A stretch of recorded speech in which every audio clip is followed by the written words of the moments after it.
Saudações a todos os inscritos e visitantes do canal Despertar de Consciência e Escândalos Gospels.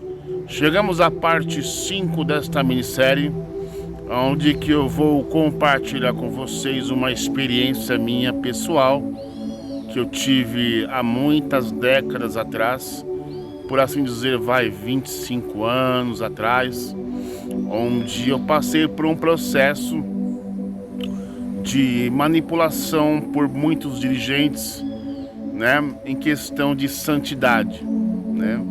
Sabe quando você cai de paraquedas no lugar e você não conhece nada de Bíblia e você tem aquele desejo enorme de servir a Deus e tal, sabe aquela sede, você quer aprender das coisas de Deus e as pessoas começam a te ensinar o que é santidade.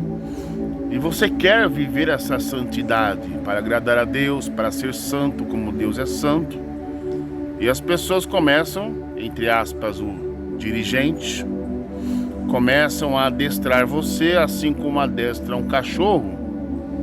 E você pensa que não pode fazer isso, não pode fazer aquilo, não pode assistir televisão, ou que você não pode frequentar certos tipos de ambientes, não ter amizades com certas pessoas, né? Enfim, viver uma vida santa, separada. Assim eu pensava, assim que me ensinavam, né? E ocupar meu tempo com as coisas do reino de Deus, por exemplo, frequentar vigílias, horas e horas de oração, louvor, consagração, meditação na palavra, né? Enfim, eu fui sim um cachorro adestrado. E nesta vida religiosa, o máximo que eu consegui ficar em dias de jejum foi até 5 dias de jejum absoluto. E o máximo de horas de joelho de oração foi 6 horas de joelho só orando. Isso foi numa vigília na igreja. Bem, nessa tentativa, nessa época aí eu consegui, por assim dizer, um termo bem conhecido, eu tinha a vida no altar. Era um termo bem assim para dizer que você é santo. Santo como Deus era santo. Eu pensava que era santo, mas não era santo.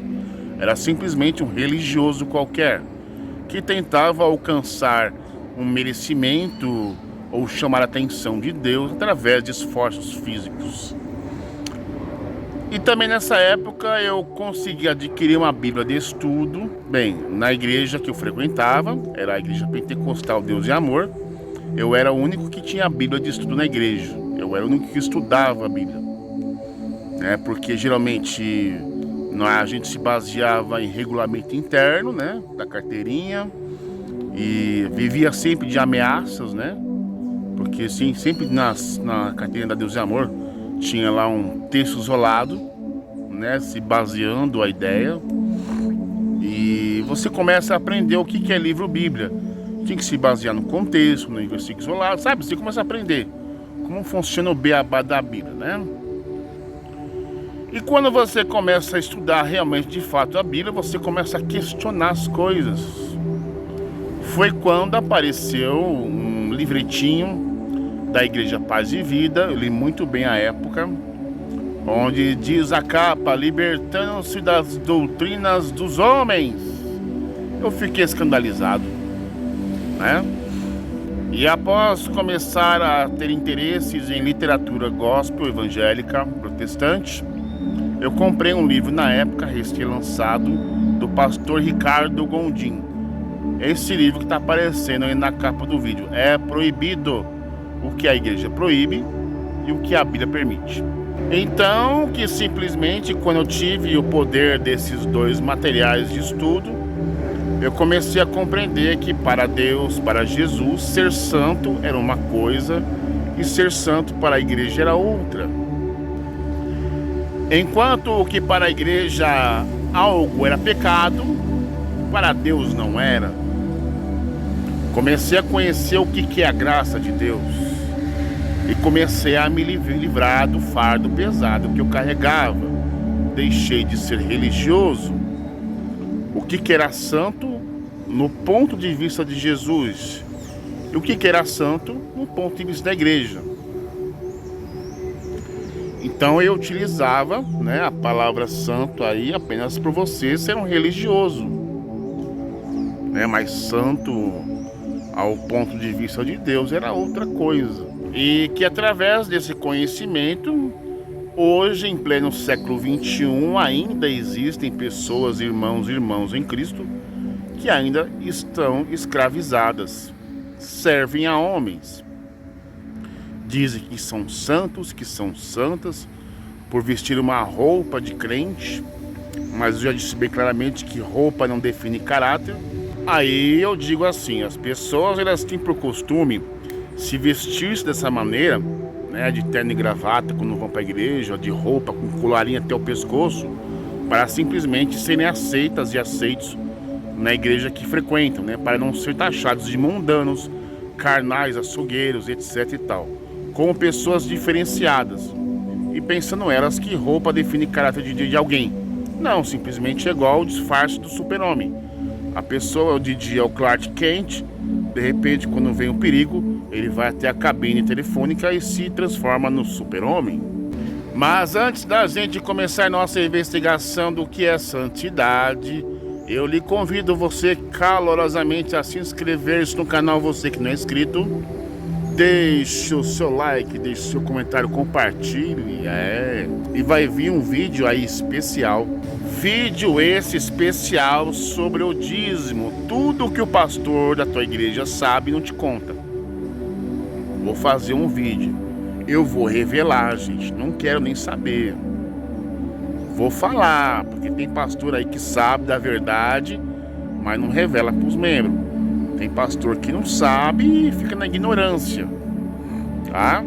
Mas o emissário cristão vai desmascarar e vai revelar o segredo oculto por debaixo do dízimo para você que é cristão, ok? Solta a vinhetinha.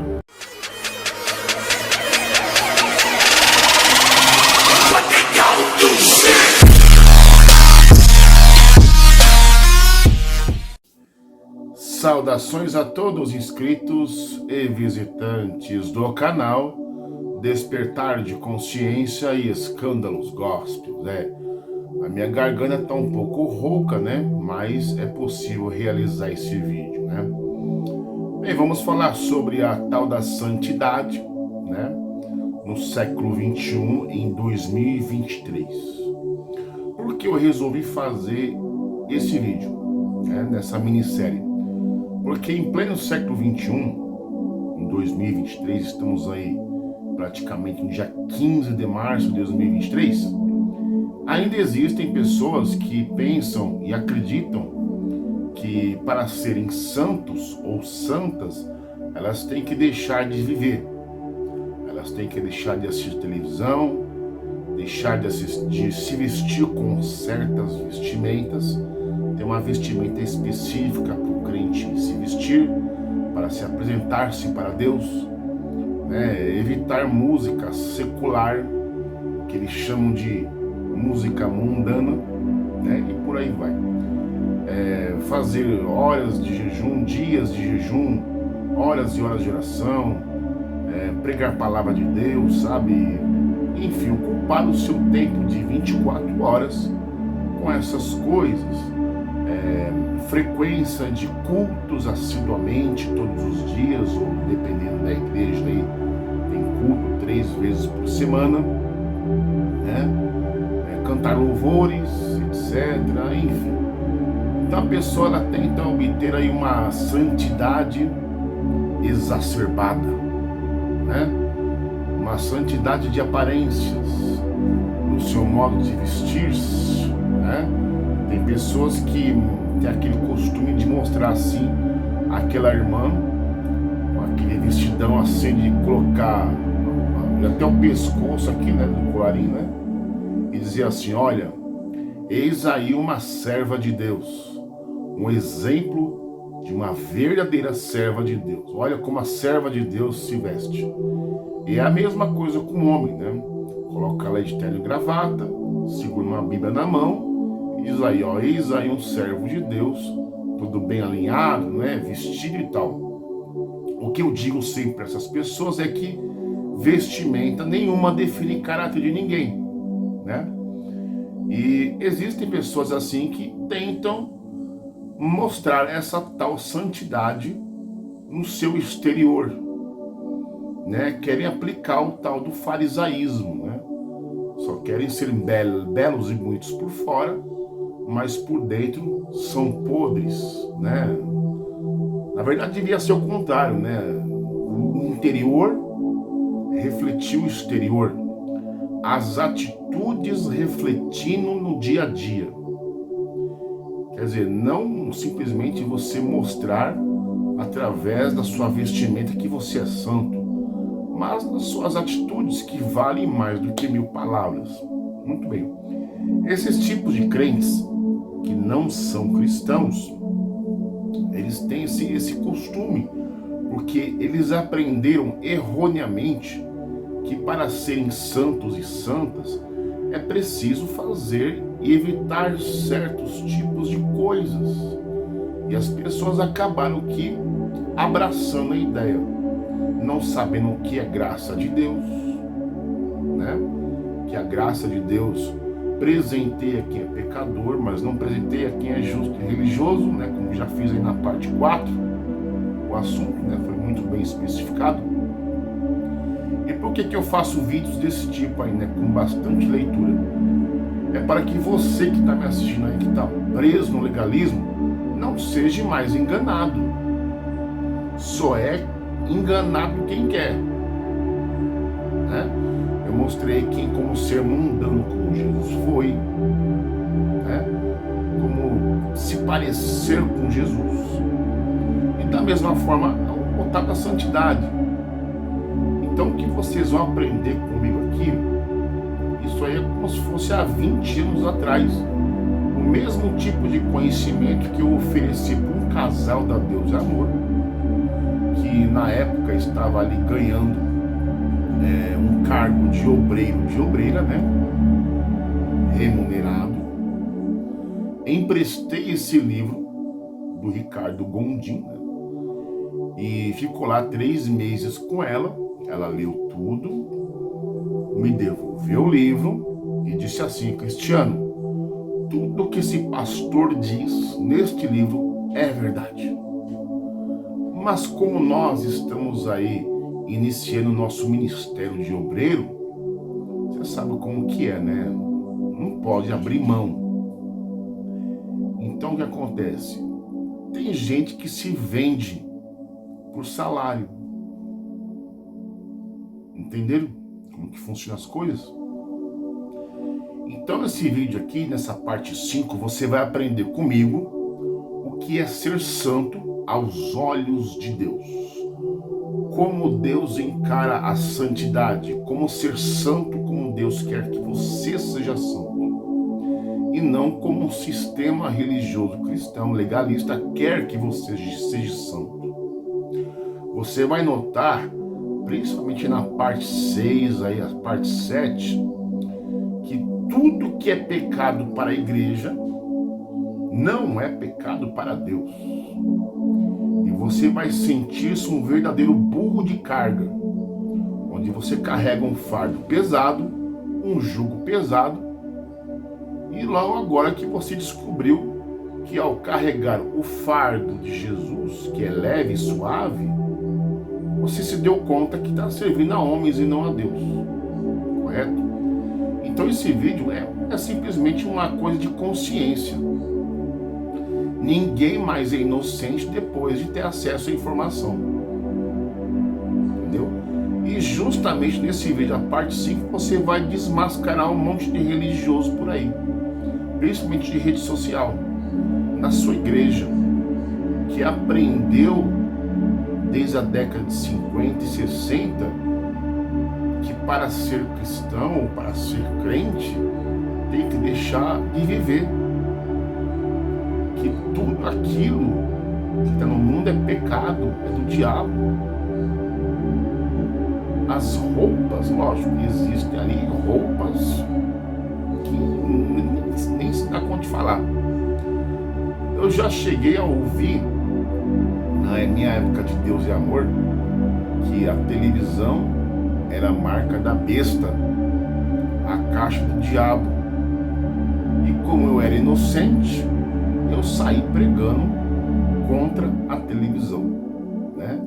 Porque simplesmente eu era um crente. Mas como eu falei em vídeos anteriores, como eu era o único que tinha uma Bíblia de estudo na igreja, que eu comecei a estudar, então o despertar de consciência começou a me atingir. E acabei descobrindo que o quê? Que as pessoas que ensinam esses tipos de coisas são pessoas imaturas na fé. Não têm um caráter espiritual desenvolvido para discernir o que é bom e o que é ruim, né? Então ele não tem ali um controle na mão para saber ficar zapeando em canais e decidir o que é certo e o que é errado. Porque ao mesmo tempo que a igreja prega assim, olha, não colocarei os meus olhos em coisas más. Então já fazendo uma associação à televisão. Mas quando ela chega no mundo, na realidade, a pessoa sabe para trabalhar, ela só vê coisa ruim, né? Ela só vê imoralidades. E que na verdade ela devia ficar presa em casa, né? Então eu acho hoje em dia, como eu estou mais amadurecido, eu vejo que essas pessoas elas sofrem. E essas igrejas legalistas, elas roubam das pessoas a liberdade de expressão. Eles roubam dessas pessoas a maturidade. Elas não deixam essas pessoas serem cristãs. Elas prendem as pessoas numa gaiola, igual um pássaro, que nem eu coloquei aí nos vídeos anteriores. Engaiola as pessoas, dizendo que voar é pecado, é uma doença. Na imensidão do céu azul, né? Porque lá você vai ter predadores e um dia você é a caça, amanhã você é o caçador. Entendeu? E que a igreja ou o ministério é aquele tipo de juiz que vai te mostrar as dificuldades da vida. É como se fosse assim, na estrada para a salvação, naquele caminho, existe como se fosse minas terrestres escondidas debaixo do chão, e que só aquela igreja sabe onde estão as minas terrestres, e vai ensinar, olha, não vá para a esquerda, não vá para a direita, não pegue aquele caminho, sabe? E vai te direcionando. Então a pessoa nunca vai saber o que é certo e o que é errado por conta própria, e saber fazer escolha sábia, né? Então as igrejas elas fazem isso. Triste, mas infelizmente fazem. O que é pecado para um ministério, para outro não é. Então fica aquela coisa de verdades individuais. Eu já ouvi até coisas tipo assim, o Espírito Santo mandou eu deixar de usar calça comprida para usar saia jeans. E a pessoa coloca aquilo como uma verdade absoluta, como se fosse uma coisa coletiva, mas foi uma revelação para ela. Não é uma coisa coletiva, é uma coisa para ela. Não que seja uma verdade coletiva, não é uma verdade absoluta. Mas é uma verdade que ela recebeu do Espírito Santo e ela tem que obedecer mesmo, né? Você vai perceber comigo nesse vídeo também, aquelas irmãs que usam cabelo, né, lambido para trás e faz uma espécie de um coque, né? Ela só vai para a igreja de coque, só anda 24 horas de coque. E a igreja dela proíbe cortar o cabelo. Você pode ir ficar lá 20 anos na igreja, aquela irmã só usa coque. E o cabelo dela não cresce nunca, gente. Porque, obviamente, ela para as pontinhas do cabelo para o cabelo não crescer. Então, quer dizer, a doutrina, o regulamento interno só é válido para os membros, mas não para os líderes. Entendeu? E quando você aprender a separar o que é doutrina do homem e o que é doutrina de Jesus, você se liberta, né? É que nem um vídeo que eu vou postar aí recentemente sobre o dízimo. Todo mundo já sabe o que é o dízimo. Existem aí 5 tipos de dízimo na Bíblia, mas todo mundo já sabe. Mas os religiosos taxam que quando você fala contra o dízimo, é demônio que está falando na boca do cara, da mulher. Entenderam?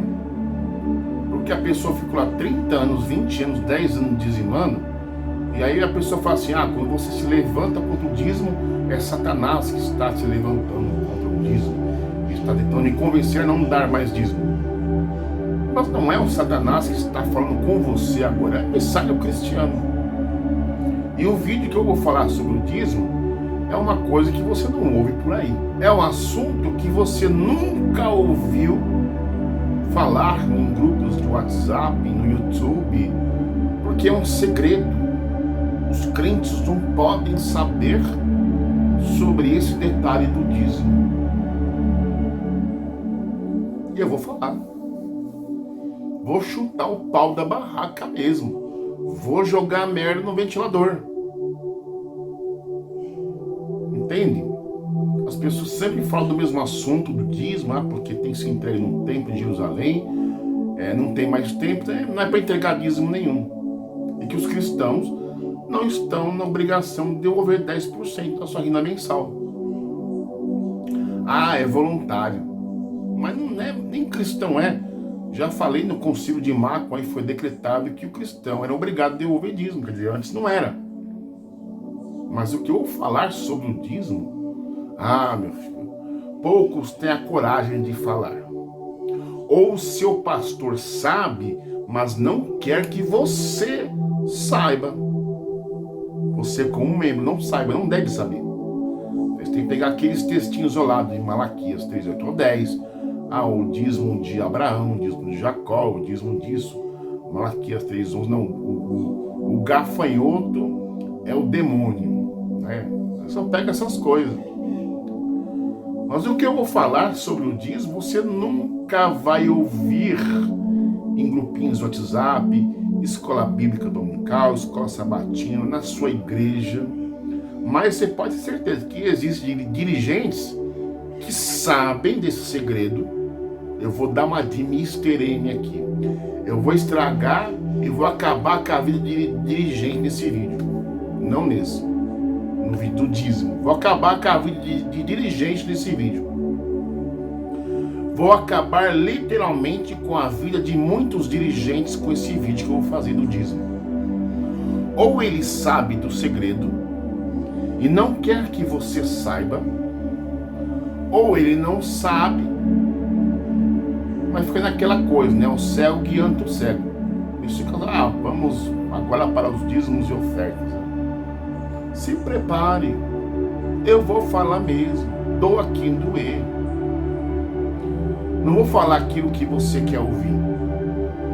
Eu vou dizer aquilo que Deus quer que você escute, que você precisa ouvir, não aquilo que você quer ouvir. Mas muito bem.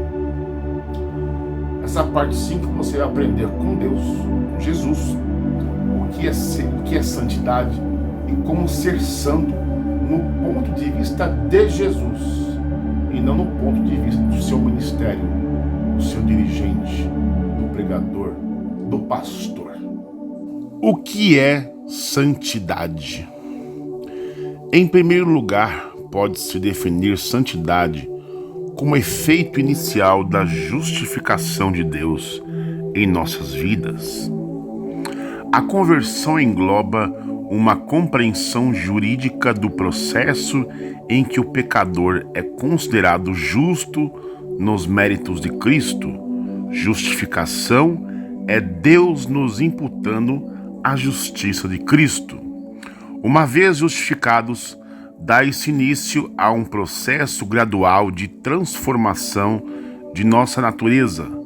Agora, habitados pelo Espírito Santo, vamos, dia a dia, sendo moldados por sua influência.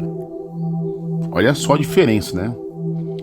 Através da influência do Espírito Santo, a pessoa vai se transformando. Não é um produto do seu próprio esforço, né? De deixar de fazer com medo de ser punido. É o Espírito Santo que influencia na transformação. A terminologia bíblica fala de sermos transformados de glória em glória. Santificação é de glória em glória, porque procede do Espírito Santo e não de um esforço humano de obedecer a normas e regulamentos.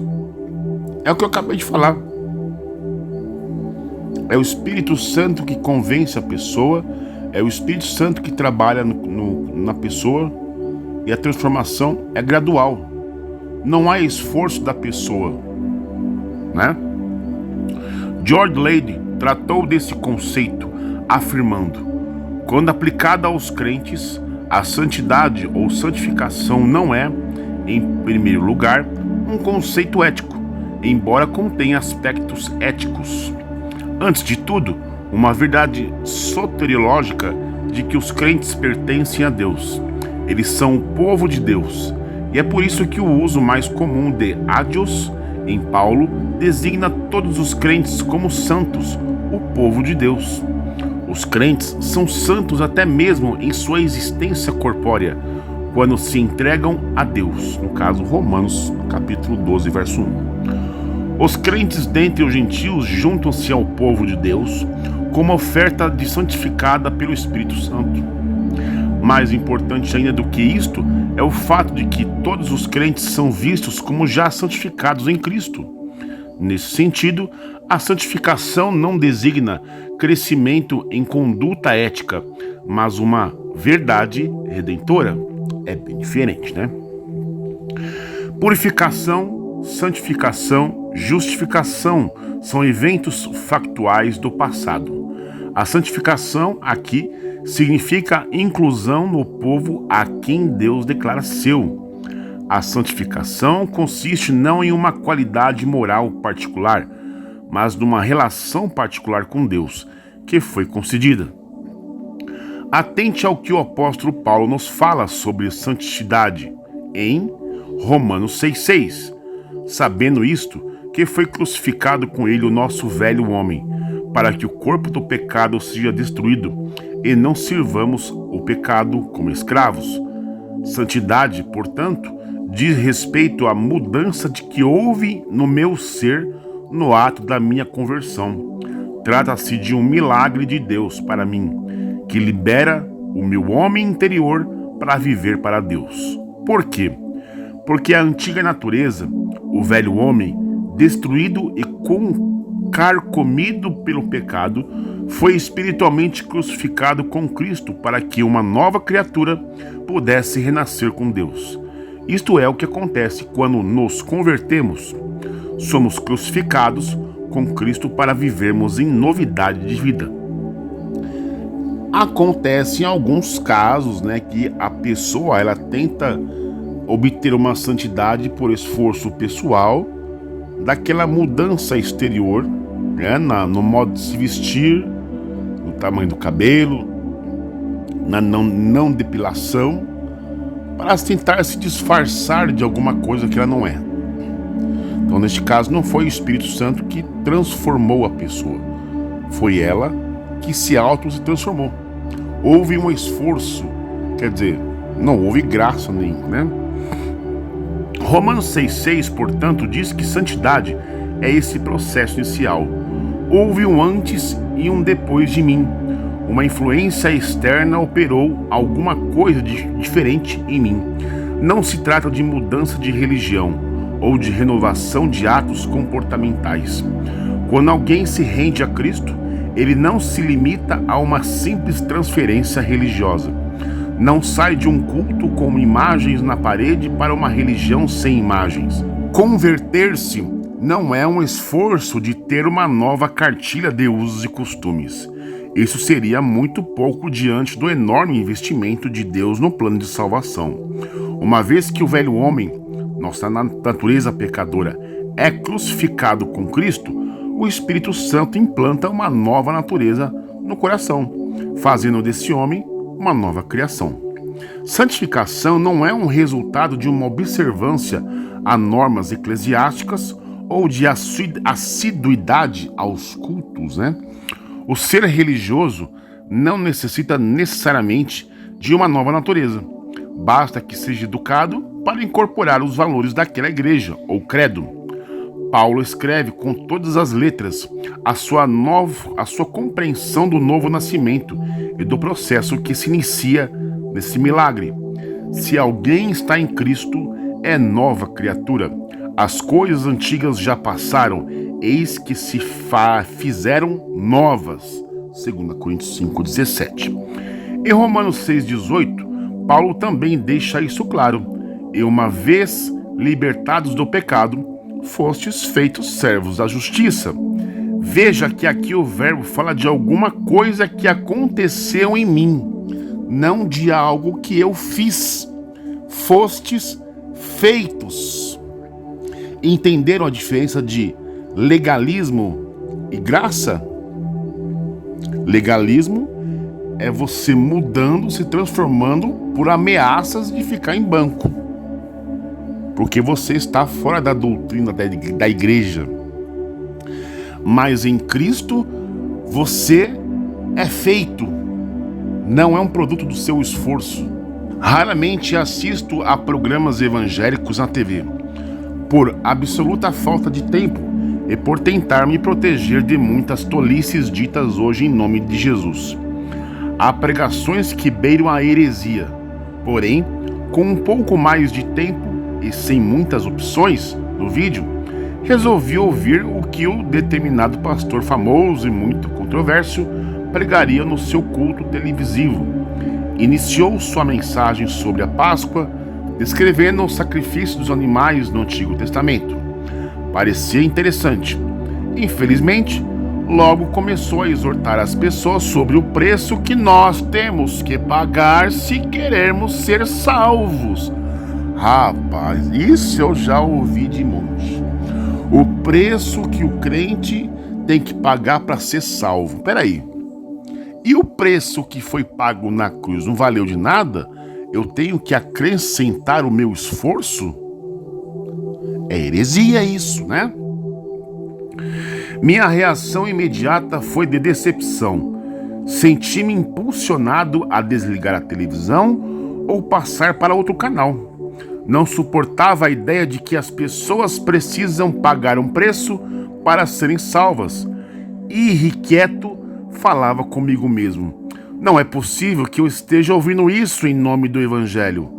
A pregação dos reformadores protestantes e de toda a herança evangélica é que todo o preço já foi pago por Cristo e não resta nada mais a ser pago.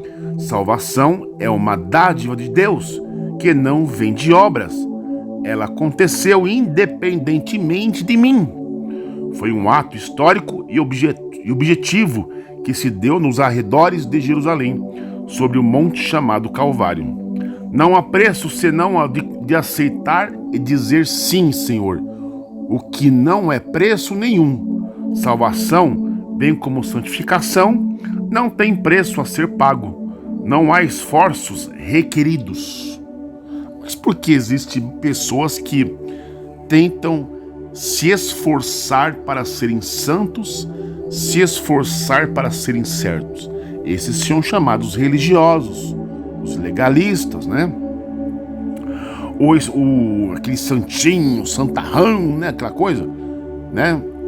Tudo aquilo que ele é hoje é um produto do seu esforço. Não pode isso, não pode aquilo, não toque, não beba, não assista, não veja, etc, né? Porque se ele ver, ele vai pro banco. Fica lá 6 meses, 8 anos, 5 anos, 10 anos, né? Ele serve a Deus por medo. Então a transformação dele não foi pelo Espírito Santo. Foi um produto do seu esforço. O esforço da salvação, se é que se insista no termo, é o menor que existe. Basta dizer sim para Deus. O apóstolo Paulo conceitua essa verdade afirmando: fostes feitos servos. Não é você que faz. O sujeito da ação é o Espírito Santo. Somos o objeto de sua ação. Participamos de todos os processos espirituais que acontecem em nossas vidas de uma forma passivamente ativa, deixando-me ser trabalhado por Deus, permitindo que Ele me molde e me transforme à imagem de Cristo. Olha só, isso é muito diferente. Aí você entende por que existem certas pessoas que quando se convertem a Jesus e quando não é o Espírito Santo que transforma a vida dela, mas é um produto do seu esforço, elas caem aos escândalos, porque essas pessoas foram, né, adestradas, por assim dizer, né? É o caso do Lana Holder, né? Pastor Tio Chico, né? O falso crente e muitos aí fora tentando passar uma imagem de uma coisa que ele não é, porque foi tipo assim, ele se travestiu de alguma coisa, porque se ele colocar uma roupa diferente, algum fiscal da igreja por aí, um irmão, uma irmã fofoqueira, vai pegar ele, vai caguetar ele pro dirigente, vai ficar de banco. Ele serve a Deus por medo. Não é obra do Espírito Santo, né? Não há esforço nisso, e sim descanso. É relax. Há um cântico muito rico nessas igrejas evangélicas, em que, em alguns versos, o próprio Deus canta para o seu povo e afirma: não tenha sobre ti um só cuidado, qualquer que seja, pois somente um seria muito para ti. E somente meu, todo o trabalho, e o teu trabalho é descansar em mim. Todo e qualquer trabalho já foi consumado na cruz do Calvário. O preço já foi pago e nada mais pode ser acrescentado ao que Cristo fez. Mas infelizmente, as pessoas elas discordam deste sacrifício, do resgate e tentam pagar um preço que já foi pago. Existem crentes anticristãos que tentam pagar através de dízimo. O preço já foi pago, porque eu tenho que acrescentar, né? Por isso, toda a glória da salvação da humanidade pertence a ele. O apóstolo Paulo afirmou em várias ocasiões que não possuía glória nenhuma. Se tivesse alguma glória, era da cruz.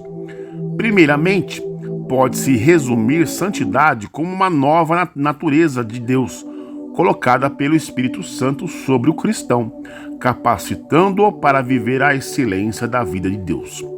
Em segundo lugar, santidade é o processo de se deixar influenciar pelo caráter de Deus. Entenderam? É um processo.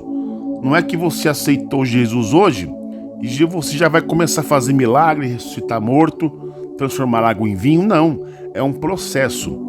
Então o crente ele vai ser só cristão quando ele passar pelo processo. Aceitar Jesus não quer dizer que você seja cristão no mesmo dia. Você é um discípulo, você é um crente. Para ser cristão, aí quando você for chamado para uma obra missionária, para pregar lá fora na rua, aí você pede a capacitação, os dons, né? Para operar os milagres lá fora, né? Não só dentro da igreja. Então é um processo, né? Quando você vai fazer alguma coisa na sua casa, né? Existe um processo, né? Para você chegar ao desejado, né? Por assim dizer. O que é santidade? Novamente deve-se insistir. Não é obedecer a regras. Santidade consiste em absorver os valores dignos de outra pessoa. Como assim, emissário? Por exemplo, se você começar a ler muito sobre Jesus no seu Novo Testamento, você simplesmente vai começar a absorver os valores de Jesus na sua vida, vai incorporar Cristo na sua carne. Você começa a pensar que nem Jesus, você começa a agir que nem Jesus. É como se fosse assim, numa situação da vida, você pensaria, como é que Jesus reagiria numa certa situação como esta? Né? Aí não é mais você, é Jesus agindo. Você se parece com Jesus, não é que você vai ser Jesus, você vai se parecer-se com Ele em atitudes, pensamentos e práticas, correto? Quando andamos com alguém, especialmente alguém que amamos e admiramos, é normal que comecemos a absorver os valores daquela pessoa.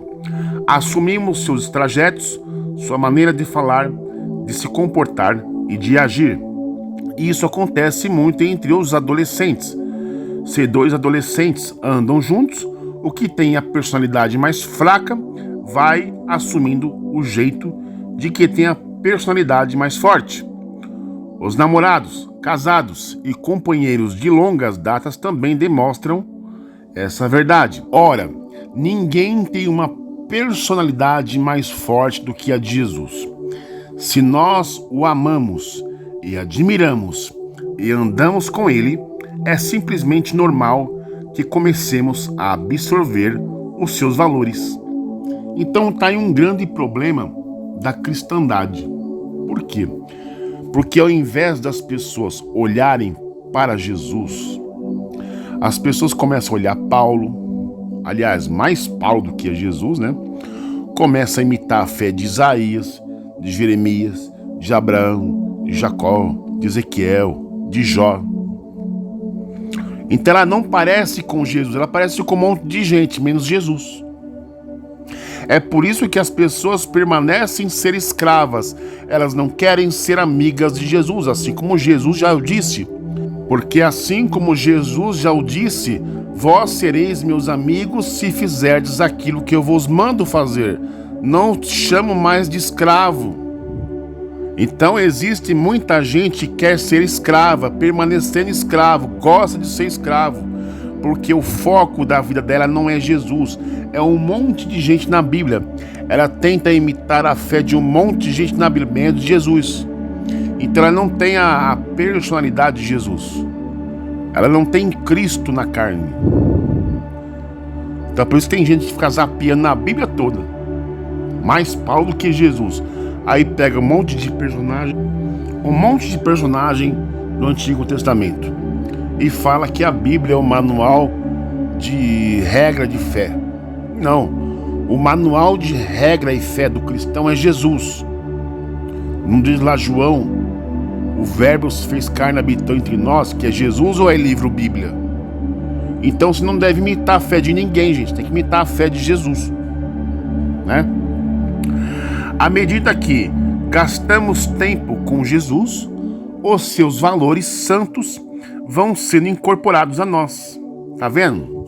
Então, por isso que existe muita gente por aí que diz ser de cristão, mas começa tentando imitar a fé de Abraão, de Isaac, Jacó, Ezequiel, Jeremias, Obadias, Joel, né? Não é de Jesus. E passam a fazer parte de nossa natureza. Isto é santidade. Tá vendo? Bem diferente. Tá vendo como a confusão da religião cristã é? As pessoas são enganadas porque querem, né?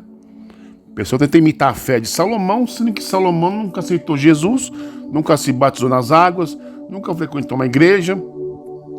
Enfim, por que eu vou me basear numa pessoa que não é da mesma crença que a minha?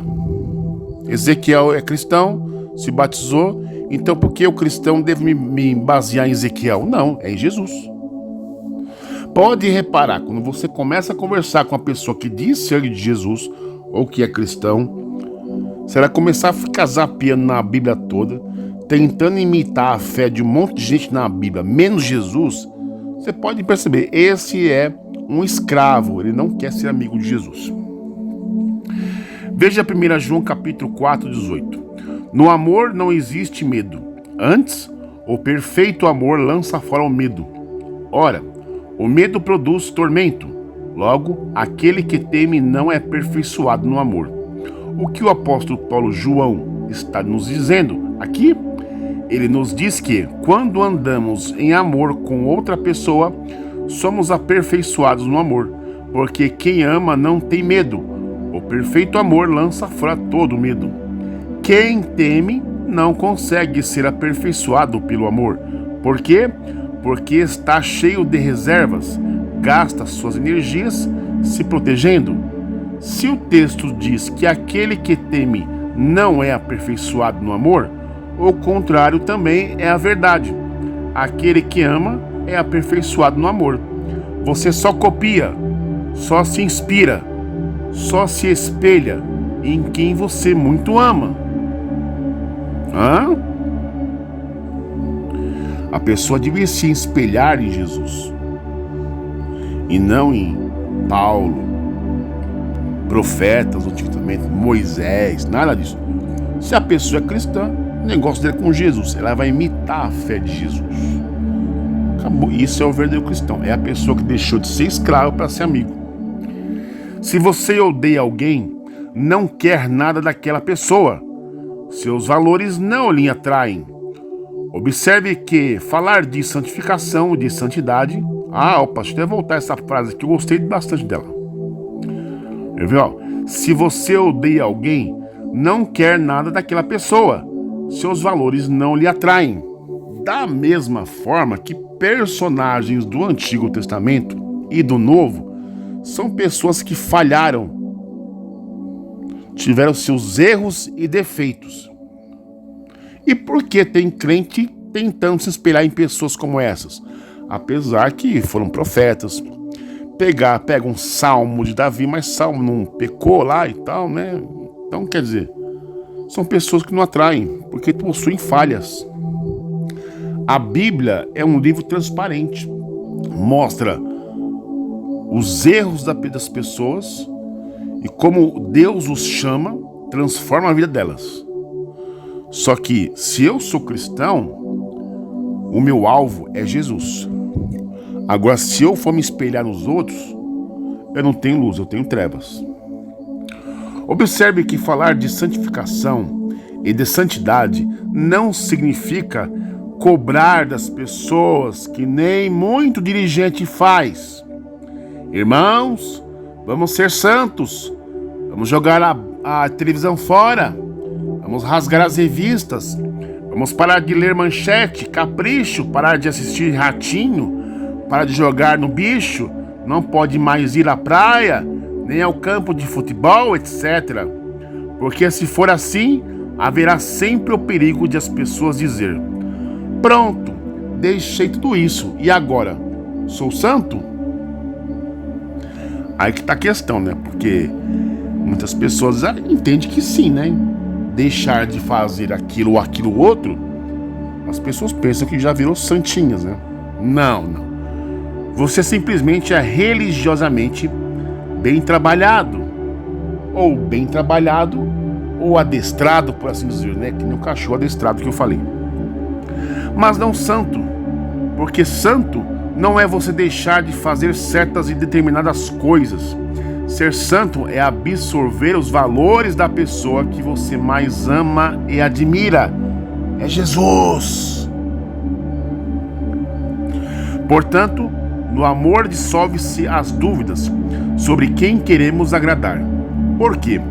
Porque amamos a Deus e passamos a nos interessar sobre o que Ele quer de nós. Ainda que o coração seja perfeito, a mente pode ser muito imperfeita. E através das imperfeições da mente, sua memória, seu julgamento, sua razão, o homem santificado pode cometer muitos erros. Deus continua nos vendo e requerendo santidade de nós. Ele contempla a sinceridade de nossas intenções.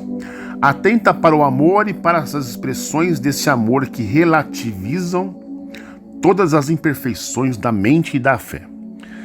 Desprezando as imperfeições de nossa mente, Deus nos chama santos só por causa do amor. Assim, o grande mandamento é amar a Deus. Se eu amar a Deus de verdade, se o meu coração for puro diante dele, os defeitos que tenho em minha mente, meus desejos e meus pensamentos serão eliminados ou esclarecidos ao seu tempo. O que Deus espera de mim não é que eu tenha uma mente absolutamente disciplinada, que nunca pense algo errado, que seja total e perfeitamente certa. Assim eu seria Deus. O que é que Deus espera de mim? Quero que você ande comigo de todo o seu coração. Se eu tiver o seu coração e o seu amor, as imperfeições mentais e as falhas do seu caráter não precisam ser motivo de preocupação. Ao seu tempo, tudo isso será corrigido. Isso tudo vai ser cuidado. Vai dar certo. Você vai crescer. Aí que tá está a grande questão. Com Deus você cresce, com Deus você se torna cristão. Agora, se você ficar dependendo de dirigente que fica te cobrando, não faça isso, não faça aquilo, você nunca vai crescer. Você sempre vai ser crente, você sempre vai ser escravo. O rabino Harold Kirchner está correto ao afirmar: a religião não é a voz carpideira das condenações, dizendo-nos que o normal é pecaminoso e que o engano bem intencionado é uma transgressão imperdoável que irá nos danar para sempre. A religião é a voz que diz: eu vou guiá-los através desse campo minado das difíceis escolhas morais, compartilhando com você a percepção e a experiência das grandes almas do passado, e vou lhe oferecer o conforto e o perdão quando você estiver perturbado pelas escolhas dolorosas que fez. Ah, meu Deus, eu pensei numa besteira, eu vou para o inferno. A consciência pesa, né? Não, você não vai para o inferno, o seu coração é meu. Esses pensamentos tolos são frutos da sua imaturidade. Comigo você amadurecerá. Olha, tá vendo? Isso aqui é graça de Deus. É graça de Deus. Perceberam as palavrinhas? Esses pensamentos tolos são frutos da sua imaturidade.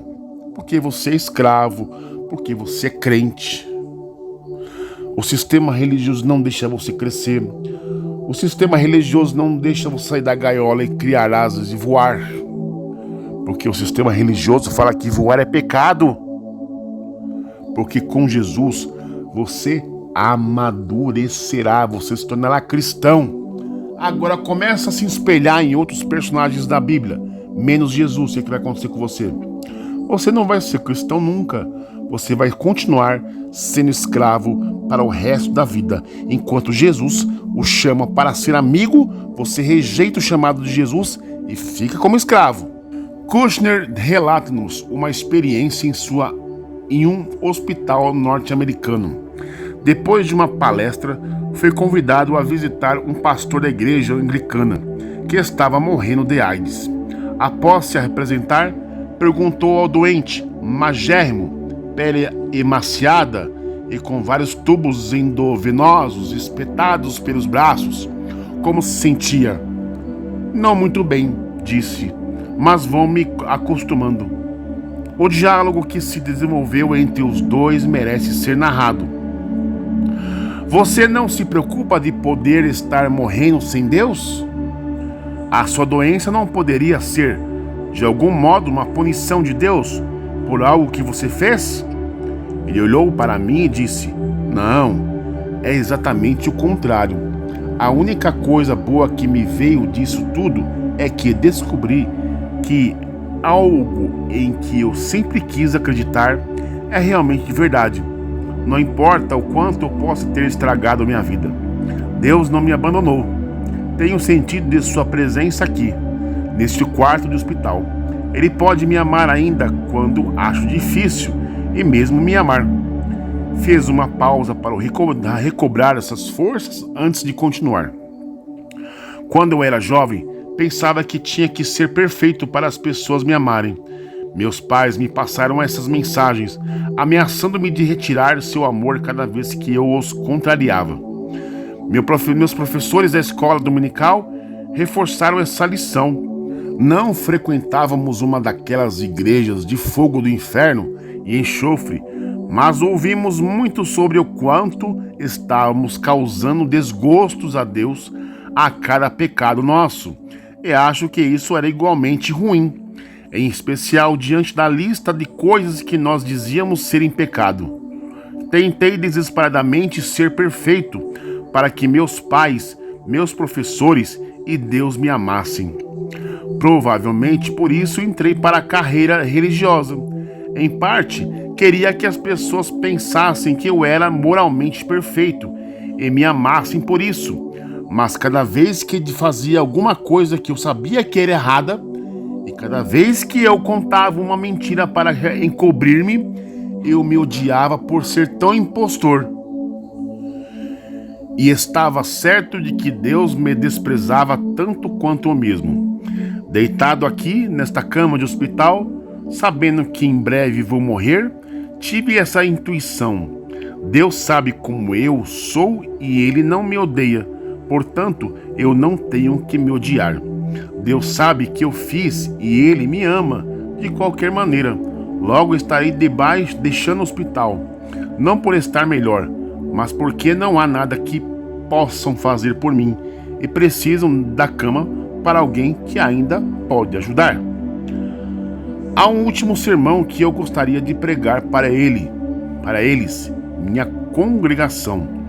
Tenho que partilhar com eles a lição que minha enfermidade me ensinou. Você não tem que ser perfeito. Faça apenas o melhor que puder e Deus o aceitará como você é. Não espere que seus filhos sejam perfeitos.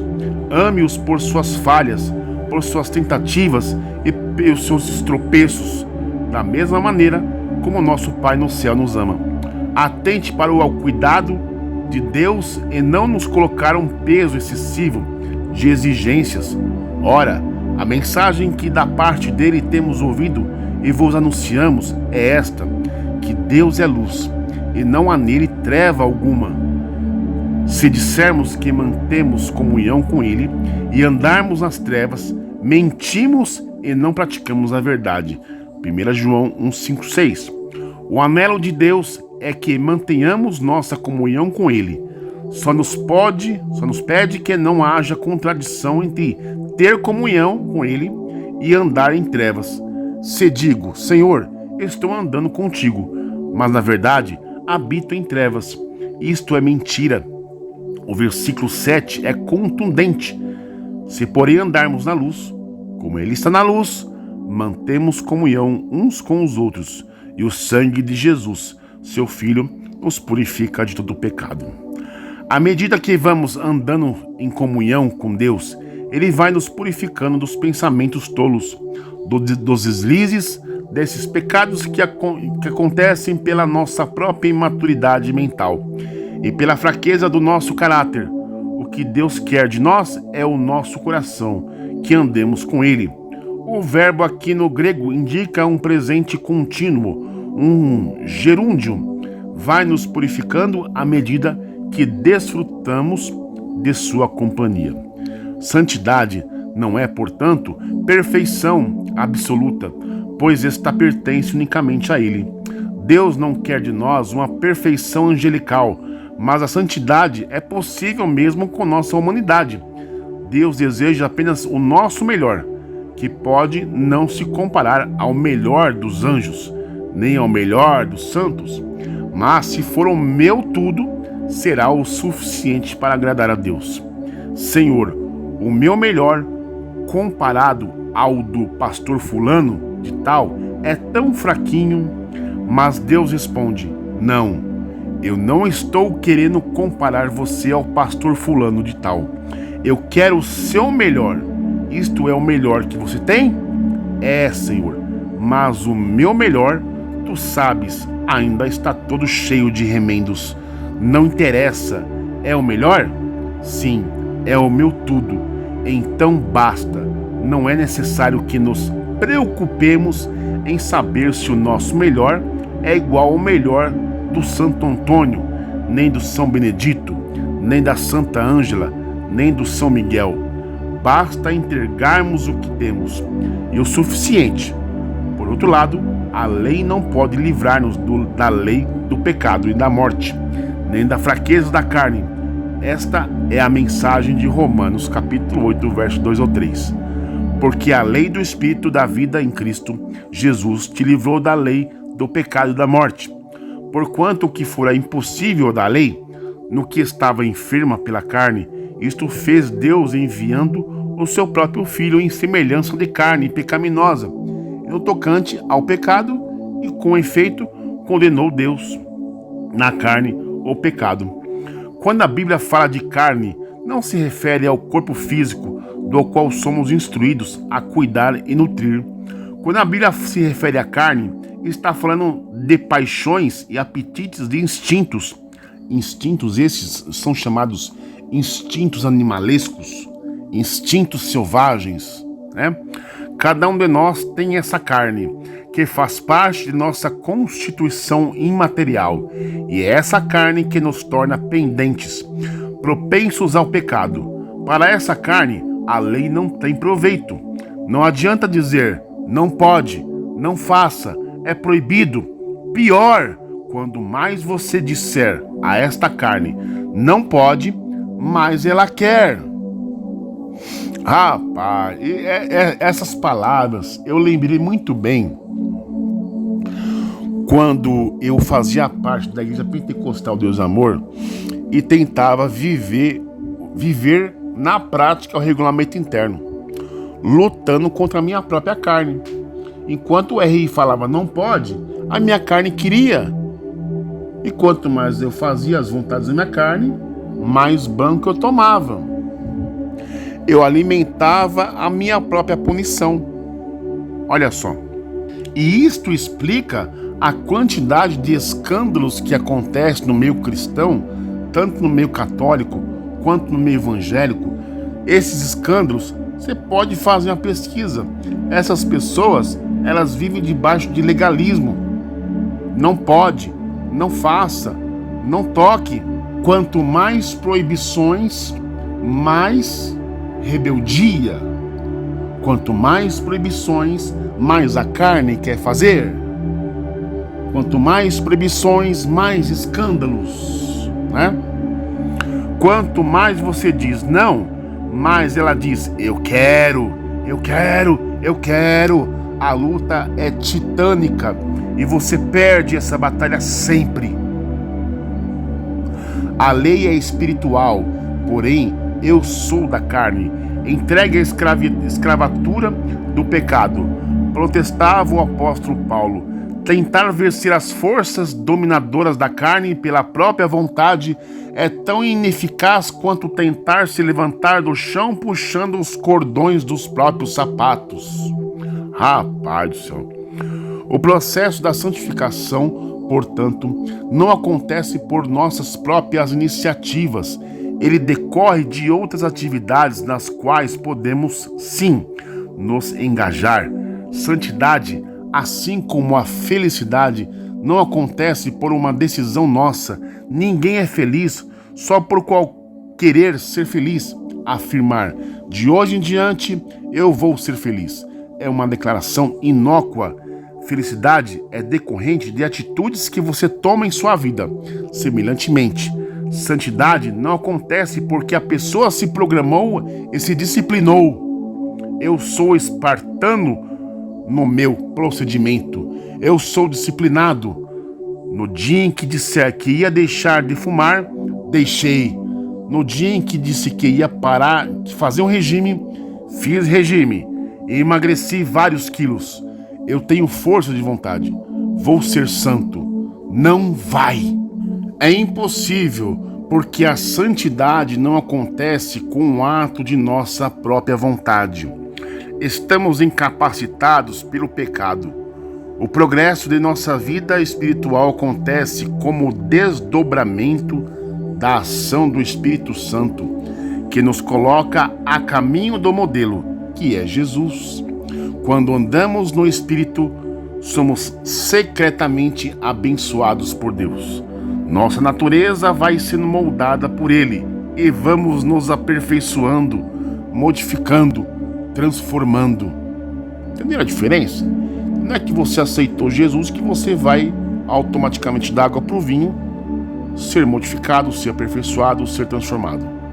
A transformação é um processo até você se tornar cristão. Muitas vezes esse processo se dá sem que estejamos conscientes de que ocorre. É uma operação interna, secreta. Operação interna e não externa. Vejamos como isso acontece. Em primeiro lugar, santificação é decorrente de um convívio com Deus. Somos admoestados em Gálatas capítulo 5, verso 16.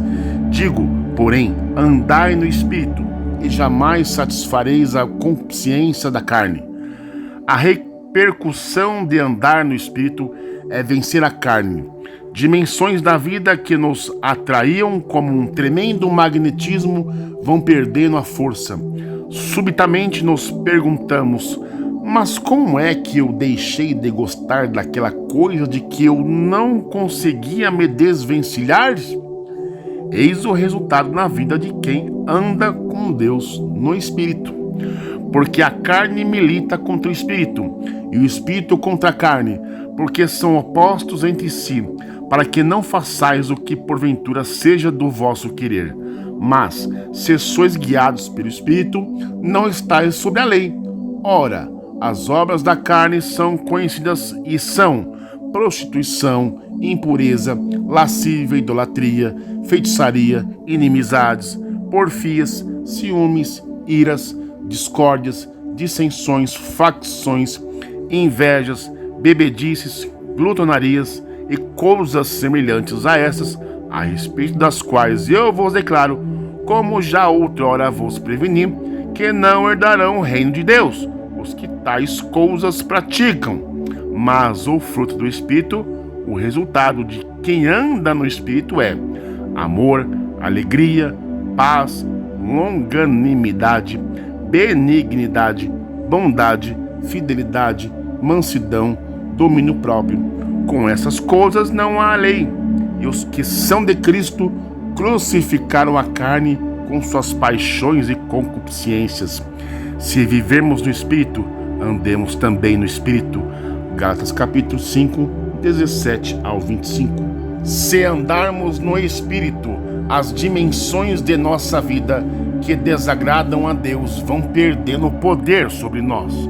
Conclui-se que ser santo não é saber pedir: pastor, por favor, diga-me o que é que eu tenho que fazer e o que é que eu tenho que deixar de fazer. Esse caminho só levará a decepções. Você só será santo à medida que andar no Espírito. Em segundo lugar, santificação é o fruto de nossa compreensão da luz que recebemos. Entender verdades, ter luz e compreensão de fatos espirituais produz o fruto de santidade. Em João capítulo 17, verso 17, Jesus ora para que seus discípulos sejam santos. Santifica-os na verdade. Qual é a verdade? A tua palavra é a verdade.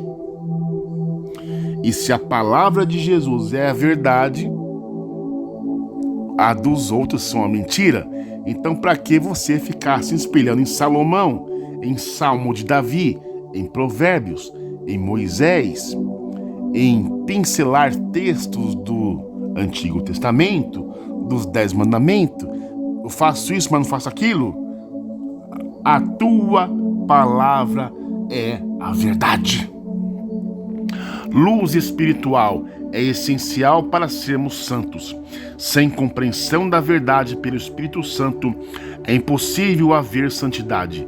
Quanto mais luz brilhar sobre nós e quanto mais o nosso entendimento for ampliado pela verdade da palavra de Deus, que é Jesus, não livro Bíblia, mais capacidade teremos de andar em santidade diante dele.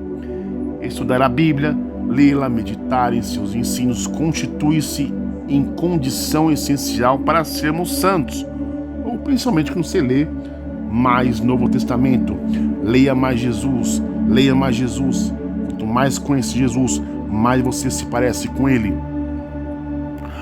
Quanto mais analfabeta a pessoa for dos princípios bíblicos de Jesus, menos capacidade terá de viver uma vida santa. Quanto mais entendimento das Escrituras, ou de Jesus, da palavra de Deus, Jesus, o Verbo se fez carne, habitou entre nós, Jesus, mais condições de viver uma vida santa. O livro de Deus tem o poder de nos iluminar a mente. Jesus, não é livro Bíblia, produzindo em nós o poder de viver em uma dimensão mais nobre, mais próxima de Deus. Aqueles que se contentam em receber os ensinos e a palavra de Deus somente através de cultos públicos ou de reuniões têm muita dificuldade em viver uma vida santa. Quanto mais nos aprofundarmos nos princípios de Jesus, quanto mais estudarmos e mais absorvemos Jesus, mais capacidade teremos de viver uma vida santa. Em terceiro lugar, santificação acontece como fruto da atuação do Espírito Santo, nos transformando de uma maneira sobrenatural. Não é de uma forma natural, como acontece com alguns que tentam fazer a sua própria transformação por mandamento dirigente por causa do regulamento interno. Santificação vem com relacionamento, como compreensão das Escrituras e também pela atuação sobrenatural do Espírito de Deus em nós. Ele transforma os filhos de Deus de uma maneira sobrenatural. Hebreus capítulo 13, verso 20 ao 21. É um texto forte porque é uma oração do seu escritor que diz o seguinte: ora, o Deus da paz que tornou a trazer dentre os mortos a Jesus, nosso Senhor, o grande pastor das ovelhas, pelo sangue da eterna aliança, vos aperfeiçoe em todo o bem, para cumprirdes a sua vontade, operando em vós o que é agradável diante dele, por Jesus Cristo, a quem seja a glória para todos sempre. Amém. O versículo 20 deixa claro que o poder que vai nos aperfeiçoar em santidade é o mesmo que levantou a Cristo dentre os mortos. O resumo do texto acima enfatiza essa verdade. Ora, o Deus da paz, que tornou a trazer dentre os mortos a Jesus, nosso Senhor, vai aperfeiçoar você em todo bem. O mesmo Deus que ressuscitou a Cristo dentre os mortos tem também poder para fazer uma obra de aperfeiçoamento no nosso caráter e na nossa vida. Em quarto lugar, santificação acontece como resultado de um processo de entrega e rendição contínua diante de Deus. Se quisermos ser realmente santos, tudo o que temos que aprender é dispor nossa vida para que Deus faça o que Ele deseja. Nossa oração de santificação deve consistir em: Senhor, aqui está a minha vida, para que Tu operes em mim, com o mesmo poder com que ressuscitaste a Cristo dentre os mortos. Pronto, essa oração será atendida por Deus, e Ele fará em nós o que lhe convier. Coloque Deus como uma porção da sua vida e você naturalmente guardará as palavras dele. Quando Deus for verdadeiramente sua maior riqueza, você caminhará guiado pelos princípios dele. Basta isso. Faça do Senhor sua porção. O resto será consequência. Você andará com Deus, viverá com ele e fará a sua vontade. Eu só não desejo aprender os decretos de Deus quando estou longe dele. Temos cantado repetidamente um cântico na igreja que diz: eu quero ser, Senhor, amado, como um vaso nas mãos do oleiro. Toma a minha vida e faze-me de novo. O cântico é bonito e sugestivo, mas como?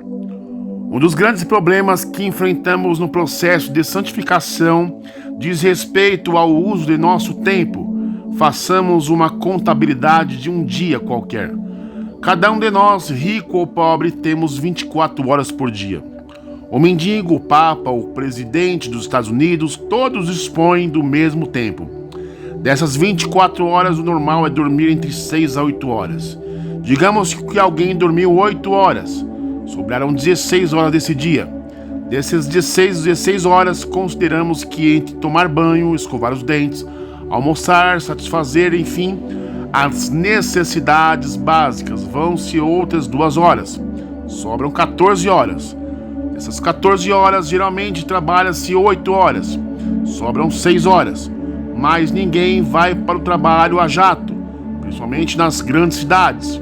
Consideramos que se perdem 2 horas no trânsito, sobram 4 horas. gasta-se pelo menos 1 hora lendo jornal, jogando conversa fora no WhatsApp, no Facebook, no Messenger, etc, papeando com alguém, atendendo o telefone. Sobram 3 horas. Dessas 3 horas, quanto tempo é gasto meditando nos valores espirituais? Quanto tempo é gasto meditando nas coisas espirituais? Pouco tempo. Pouquíssimo tempo. Ou então existem aí pessoas aí que têm o talento de ficar o dia inteiro pregando em WhatsApp. A pessoa não vive. Ela poderia muito bem gastar o seu tempo louvando a Deus, orando, jejuando, né? Porque atitudes valem mais do que 1000 palavras, né? Continua a leitura aqui. Não me refiro a um pensamento fortuito sobre os assuntos eternos. Quanto tempo efetivo das 3 horas finais que sobram são dedicados aos valores eternos? Veja que das 24 horas, gastamos 21 horas com atividades absolutamente terrenas, sem nenhuma depreciação da expressão terrena, mundano. Aí pegamos aquela coisa de crente, né? Por quê? Porque se ele gasta 21 horas com atividades mundanas e a pessoa vem com a cara de pau que não faz parte do mundanismo, tá de brincadeira comigo, né, gente? O problema é que o foco não se dirige a valores espirituais. Depois, na igreja, cansados de uma semana intensa, sem investir sequer 10 minutos do tempo pensando no que é eterno, participamos do culto e concluímos: não sei. Tenho uma dificuldade enorme de entender e me concentrar quando o assunto é espiritual. Por que será? Leio revistas semanais com extrema facilidade. Quando pretendo ler a Bíblia, acho difícil. Por quê, pastor? Ora, o que se pode esperar?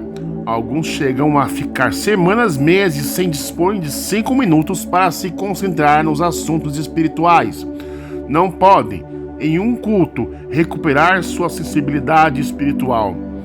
Tozer disse o seguinte: quem quiser conhecer sua verdadeira condição pode fazê-lo verificando quais foram os seus pensamentos nas últimas horas ou dias. Em que você pensou nessas últimas horas do seu dia de hoje? Em que pensou quando estava livre para pensar ou que lhe agradasse? Para que se voltou no íntimo do seu coração quando estava livre para voltar-se para onde quisesse? Quando o pássaro do pensamento foi posto em liberdade, voou para longe, como um corvo, para pousar sobre as carcaças flutuantes, ou, como a pomba, que circulou e voltou para a arca de Deus? É fácil realizar esse teste, e se formos sinceros conosco, podemos descobrir não só o que somos, mas também o que vamos ser. Logo seremos a suma de nossos pensamentos voluntários. Temos que aprender a não se separar momentos sagrados do restante da vida. Ser santo é aprender a cultivar a presença de Deus em todos os momentos. Muitas vezes pensamos que deixamos Deus no templo, fazendo distinção entre a batalha no cotidiano, daquele momento que experimentamos no recinto religioso. No dia a dia somos indiferentes ao que aprendemos no templo. Constata-se isso nas atitudes de muitos. O que é relacionamento com Deus para a maioria das pessoas é um evento que acontece no domingo à noite. O salmista afirma ainda no Salmo 139 que ser santo consiste em cultivar a consciência da presença de Deus. Para onde me ausentarei no teu espírito? Para onde eu fugirei da tua face? A percepção do ser cuidado caminhando junto a nós traz um novo sentido à santificação. Passamos a viver cada instante de maneira contemplativa e tudo o que fazemos, agora fazemos para a glória de Deus. Como pode alguém manter seu viver puro? Basta levar Deus para onde for. Integre, não fragmente a sua vida. Viva na igreja como você vive no mundo e comporte-se no mundo como se você estivesse dentro da igreja. O que é uma virtude? É uma força que age ou que pode agir na busca do que é verdadeiro. A virtude de uma planta ou de um remédio, que é tratar, dá-se quando há cura. A virtude de uma faca se concretiza no corte. A do ser humano é querer ou poder agir humanamente. Esses exemplos que vêm dos gregos dizem suficientemente o essencial. Virtude é poder, mas poder específico. A virtude da faca não é a da enxada. A virtude do homem não é a do tigre ou da cobra. Ou a virtude de um ser é o que constitui o seu valor. Em outras palavras, sua excelência própria. A boa faca é a que corta bem. O bom remédio é o que remedia bem. O bom veneno é o que mata bem. O bom crente é o que é sal e é luz aonde vai. Portanto, não adianta ser crente dentro das quatro paredes da igreja. De nada vale os aleluias intramuros para logo na calçada contradizê-los com atitudes impróprias. De nada vale um culto dissociado da contingência diária. Pensar ao final de uma reunião religiosa, Deus, até domingo que vem, é uma incoerência com a verdadeira missão do crente.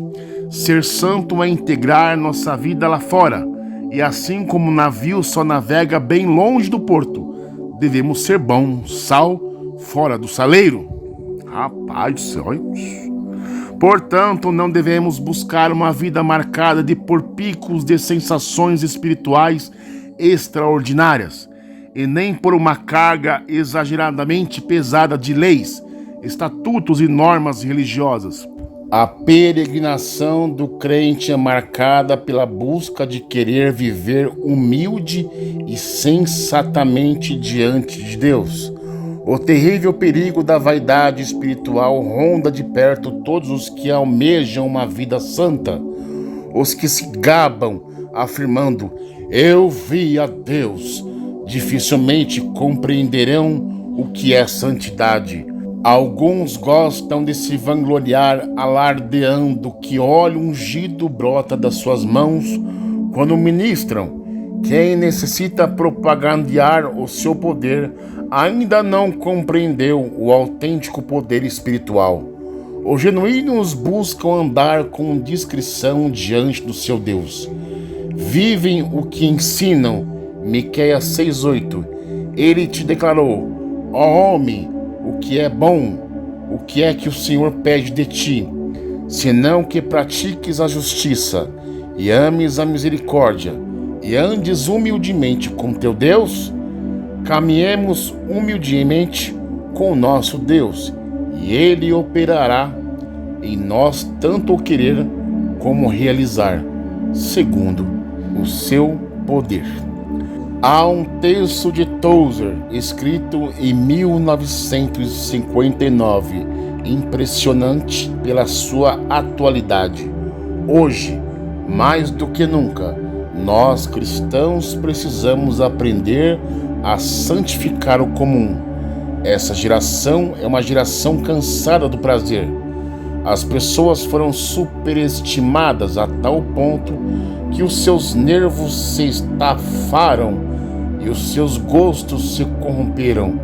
As coisas naturais foram rejeitadas para dar lugar às artificiais. O sagrado foi secularizado, o santo foi vulgarizado e o culto converteu-se numa forma de entretenimento. Uma geração narcotizada e de coração obscurecido está constantemente à procura de algo novo, de algum novo excitamento bastante poderoso para dar emoção às suas sensibilidades desgastadas e entorpecidas. Tantas maravilhas foram descobertas ou inventadas de que nada na terra causa admiração, nem por pouco tempo. Tudo é comum e quase tudo é enfadonho. Na busca pela autêntica espiritualidade, deixemos de lado os códigos humanos, as leis aparentemente boas, e deixemos que a vida do Senhor seja manifesta em nosso ser.